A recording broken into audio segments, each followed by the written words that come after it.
Hi, and welcome to episode 5 of my civics course.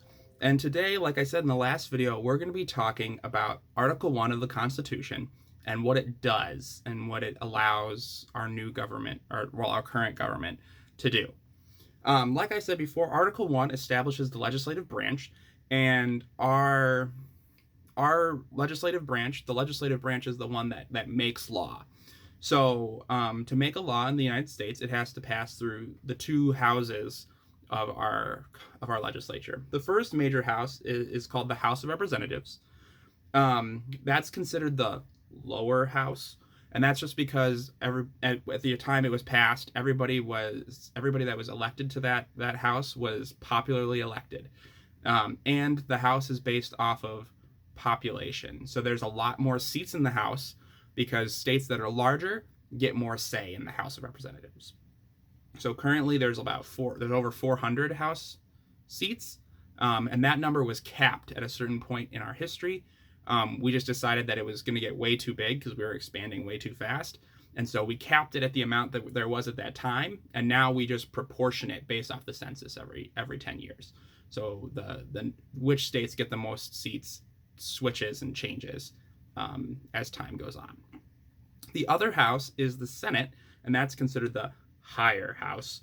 That one is equal for every state, so every state gets 2 senators.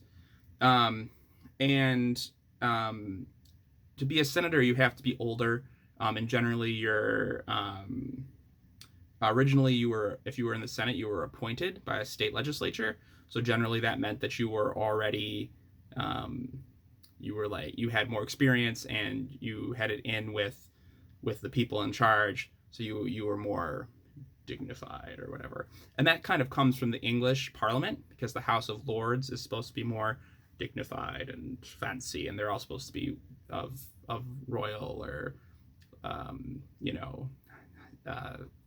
that high lineage or whatever.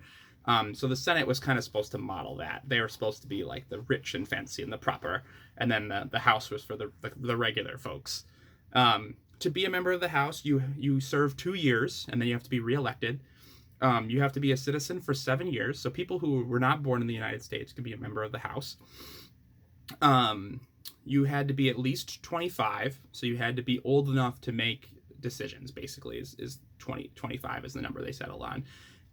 And House members cannot be appointed. So let's say someone who was in the House and they died during their session. You can't just appoint someone to take their place. There has to be a special election to fill their seat. In the Senate, however, you serve for 6 years, so you're around for longer, and that kind of is for the reason of you.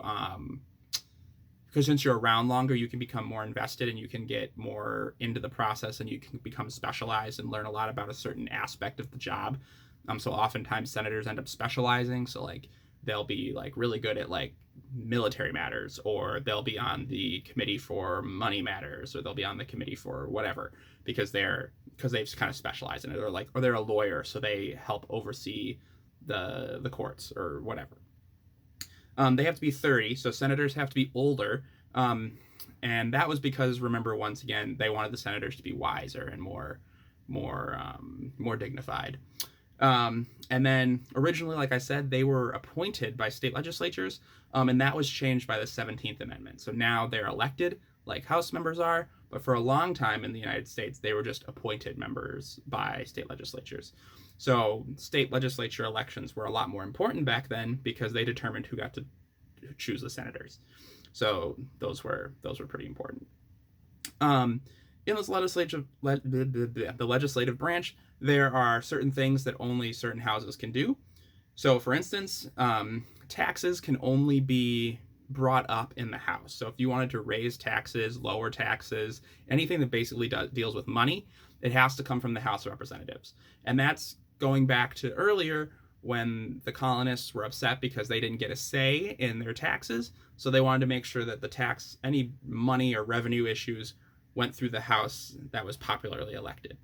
So they have to start in the House. The House is also able to remove federal officials. So if somebody's going to be impeached, which means removed from office, the House has to decide that. And then after that, the Senate is the one that decides whether or not they actually are removed or not, because they're the dignified ones. The Senate and the House get to make their own rules, which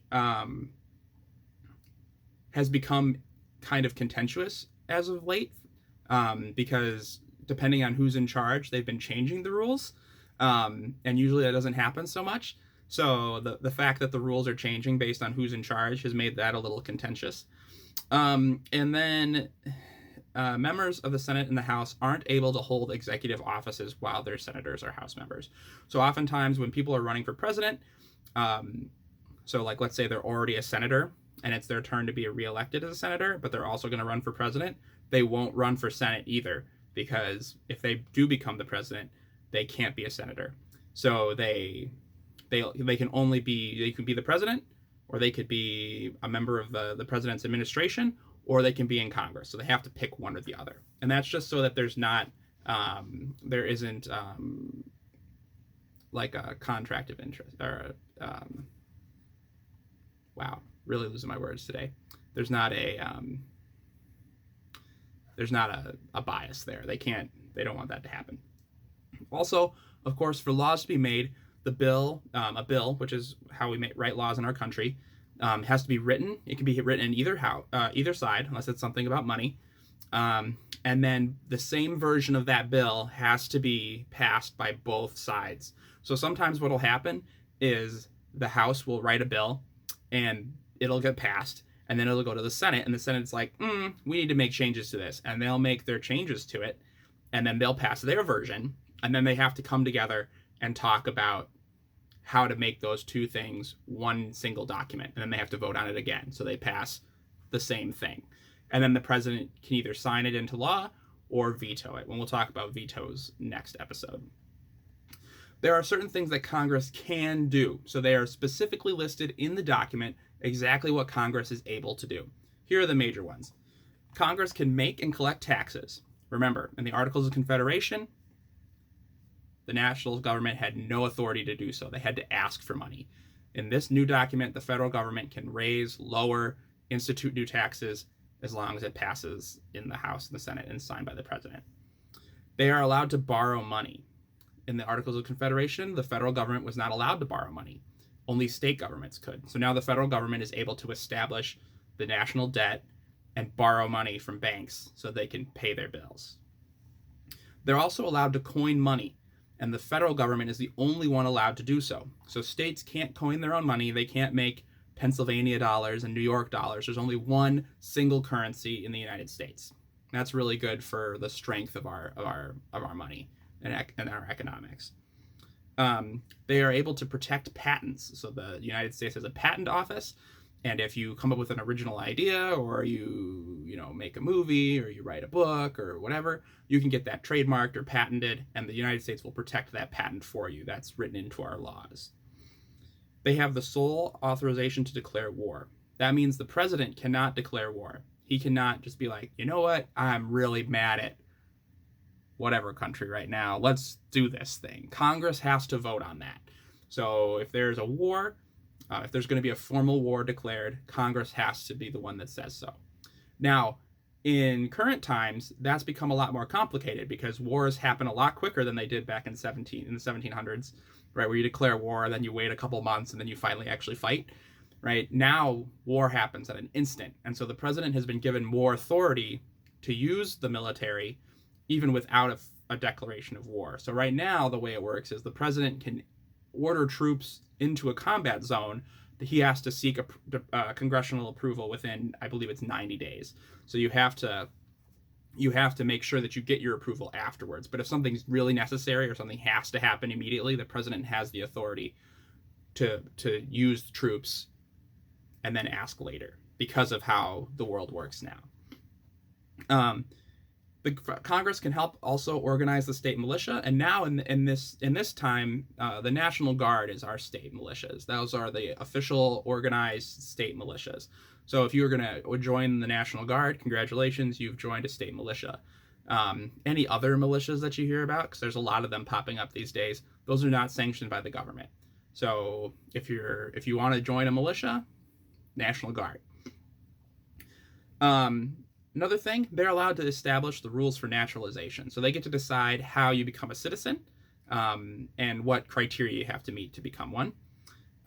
They have to maintain and establish post offices and roads, and they've been doing that since the very beginning of our country.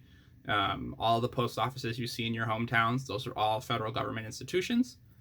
They can create courts lower than the Supreme Court, right? So that in the third article, which we'll talk about later, it only establishes one court, the Supreme Court.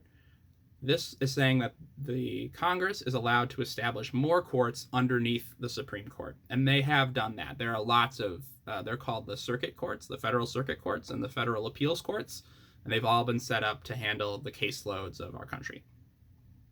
They also are allowed to raise the Army and the Navy, so they're able to create those two institutions. And that's why, up until recently, this had to get changed, but the Air Force was part of the Army, because the Congress didn't have the right to make an Air Force, so it was part of the Army first, and then they've allowed them to become their own separate branch. And then finally, the national government also, of course, has the sole authority over the District of Columbia. So written into the Constitution, they say that there's a certain area, they haven't picked where that's going to be yet, but that area is going to be under the jurisdiction of the federal government, and that's where our seat of government is going to be. And that ended up being the District of Columbia.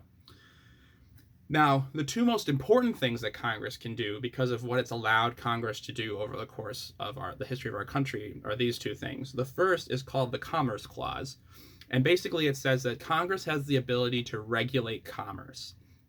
Now, Congress has used that clause to do lots of different regulatory actions that otherwise they couldn't have done. Basically what they'll say is, well, we want to do this, but there's nothing in this list of things that we can do to make us do that, except this deals with commerce. And since something's traveling in between states, we're allowed to regulate it. And so that's been one way that Congress has been able to expand its authority and regulate more things in our country. That's how the FDA got set up, the Food and Drug Administration, because food and drugs pass state lines. We can create this organization to regulate them and make sure they're safe. That's something that Congress has kind of learned to do over the course of its history, is that, hey, if we need something done, we can say we're regulating commerce, and that's one way we can make it happen. The other clause that has been very important for the Congress to pass laws and do things that are good for our country is what's called the Necessary and Proper Clause. In the Necessary and Proper Clause, it says that Congress can do anything that's necessary and proper to uphold the Constitution. So that means that, let's say we needed to do something new, like, for instance, create this new section of the federal government. And, people are like, hey, that's not in this list of things Congress can do. Congress can't make this happen. Well, Congress could argue that, well, it's necessary and proper that we do this because we're solving a problem that needs to be solved. So this is kind of giving Congress the leeway, the gray area, to try out new things and do and pass laws that necessarily aren't listed specifically in this list of things they're allowed to do. There's also things that the Congress cannot do, so things that they have been limited to. For one, they can't suspend habeas corpus unless it's a very, very important, unless there's a time of war. Habeas corpus is the idea that there has to be a warrant out for arrest. So basically, Congress can't just be like, let's go arrest this guy just because. There has to be a reason. You can't have titles of nobility in the United States, so we don't give out titles of nobility. You don't see people getting knighted in the United States. You're not allowed to get that kind of stuff here. It also says specifically that Congress cannot talk about the slave trade until 1808. Remember, in the 1700s, slavery is still in full effect in the United States, and there's a lot of people who think that it should be, well, there's not actually a lot of people back then, but there's a growing movement to stop the slave trade, and then also just stop slavery in general. And that was resisted heavily by southern states, which relied a lot more on slavery than the northern states did. And so they had to put that in there to make sure that the South would ratify the Constitution. So they can't talk about the slave trade until 1808. They can't do anything about it until 1808. Just can't do it. Let's see.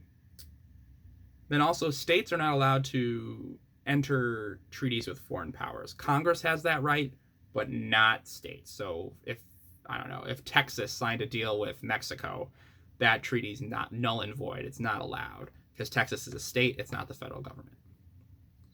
One more thing I forgot to mention that's pretty important. Okay, slavery isn't necessarily mentioned in the Constitution. It's only really kind of alluded to several times. One time is the slave trade. They call it that specifically.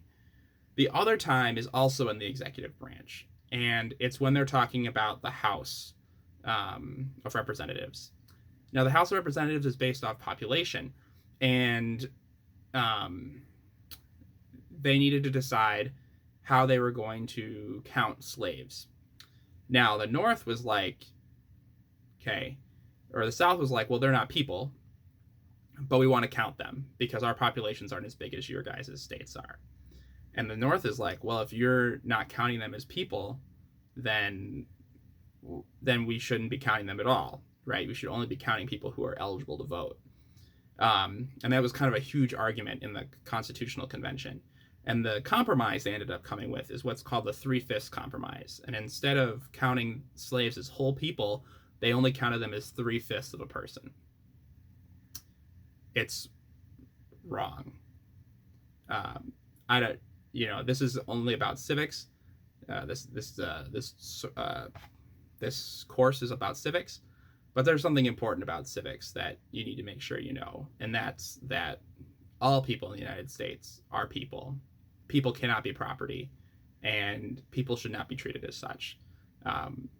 The way our country has treated African Americans and people of color has been abhorrent, and it all starts in our founding document, and it's clearly continued to this day. And so the seeds of that incredible racism and injustice starts as soon as 1789.